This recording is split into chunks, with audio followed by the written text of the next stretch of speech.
So all of the thousands of astronauts for 60 years are lying. Well, according to astronomy.com, only 667 people have journeyed to an altitude of 50 miles, which is nothing. That's not space. 24 have been to the moon and 12 have actually walked on it. Here's something I want you just to think about, okay? Without judgment, just think about this. The moon is 238,000 miles away, right? Have you heard of something called the Van Allen belt? It's a zone of energetic charged particles, most of which originate from the solar wind, okay?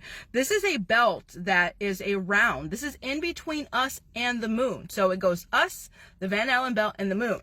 The Van Allen belt starts at about 400 miles and goes to 36,000 miles. This is pretty close, way more close compared to the moon. Do you know how hot it gets at this level? Okay, the regions in the Van Allen belt go from 2,000 to 20,000 Kelvin. Well, what's Kelvin? 2,000 Kelvin equals 3,100 degrees. 20,000 Kelvin equals 35,000 degrees. 35,000 degrees Fahrenheit. Are you still with me? The Eagle lunar module used in the Apollo program was built mostly and completely of aluminum. So you're telling me that the aluminum in the ship alone can stand the 35,000 degree temperature when the space shuttle thermal protection system can only withstand 3,000 degrees.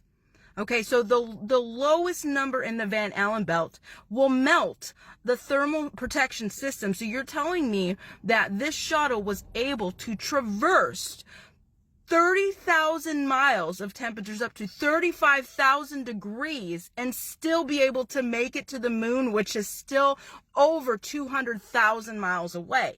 The entry orbiter itself is made of reinforced carbon. Reinforced carbon melts at 3,600 degrees. Its boiling point is at 4,200 degrees, and the Van Allen belt reaches 35,000 degrees. So they would have to go through a radiation belt that would melt them, yet they had somehow a way to make it to the moon, and then were able to transmit a viable signal through this Van Allen belt that's 30,000 miles wide with temperatures up to 35,000 degrees. And you're telling me back in 1960, we could watch that television live without any interruption?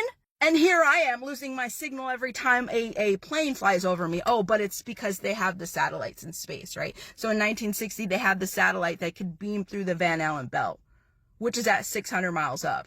Yet the moon, which is another 200 and something thousand miles away, the ship was able to make it through 35,000 degrees of temperature when its boiling point just for the carbon within it is only 4,200 degrees.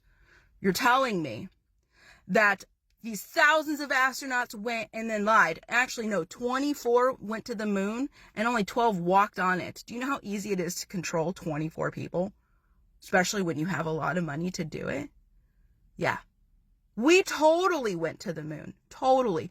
Go ahead and think on what I said without any judgment in your mind. And you tell me how the ship of NASA's just survived a 35,000 degree Van Allen belt. There is no getting through Allen. None. There's no getting through it. No way. Not even the signal. We did not have the technology back then to get that signal through that Van Allen belt. Plain and simple. Go back to NASA and ask them to explain that one to you.